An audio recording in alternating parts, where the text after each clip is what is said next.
ایک گھنے جنگل میں بہت سے جانور رہتے تھے۔ ان میں ایک چلاک بندر جس کا نام چمپو تھا اور ایک بہادر شیر جس کا نام شیر خان تھا۔ چمپو ایک بہت شریر اور خوش مزاج بندر تھا جو ہر وقت شرارتیں کرتا رہتا تھا۔ دوسری طرف شیر خان جنگل کا بادشاہ تھا اور سب جانوروں کا محافظ بھی۔ ایک دن چمپو کو شرارت سوچی۔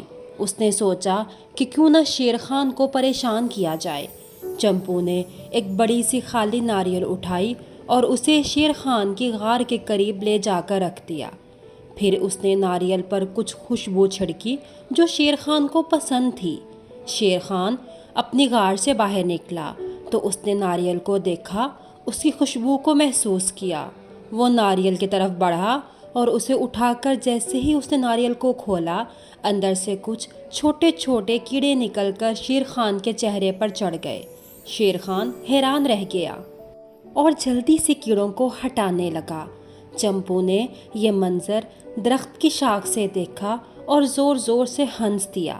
شیر خان نے فوراً چمپو کو دیکھا اور غصے سے چلایا، یہ تمہاری شرارت ہے چمپو، تمہیں اس کی سزا ضرور ملے گی۔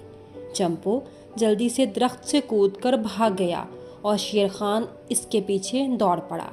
چمپو بہت تیز تھا اور وہ بہت جلد ہی درختوں کے بیچ چھپ گیا۔ شیر خان نے ہر طرف دیکھا لیکن چمپو کہیں نہ ملا۔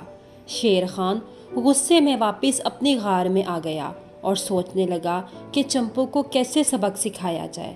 دوسری طرف چمپو اپنی کامیابی پر بے حد خوش تھا اور اس نے سوچا کہ اگلی بار پھر کیا شرارت کی جائے۔ کچھ دنوں بعد چمپو نے پھر شیر خان کو پریشان کرنے کا منصوبہ بنایا۔ اس نے ایک بڑی سی جال بنی اور اسے درختوں کے درمیان باندھ دیا۔ پھر اس نے ایک بڑی سی مچھلی جال کے بیچ میں رکھ دی۔ جب شیر خان نے مچھلی دیکھی تو وہ فوراً اس کی طرف بڑھا اور جال میں پھنس گیا۔ شیر خان نے جال سے نکلنے کی بہت کوشش کی مگر وہ اور زیادہ الجھتا گیا۔ چمپو پھر درخت سے ہنستا ہوا شیر خان کو دیکھنے لگا۔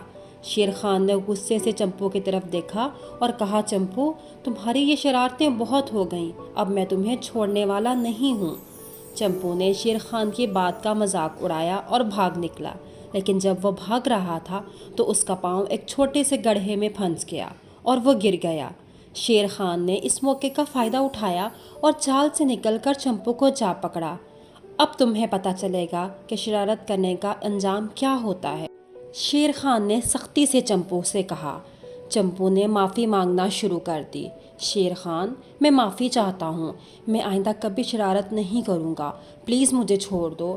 شیر خان نے تھوڑی دیر سوچا اور پھر کہا، ٹھیک ہے، میں تمہیں چھوڑ دیتا ہوں، لیکن شرط یہ ہے کہ اب تم کبھی کسی کو پریشان نہیں کرو گے اور سب کے ساتھ مل جل کر رہو گے۔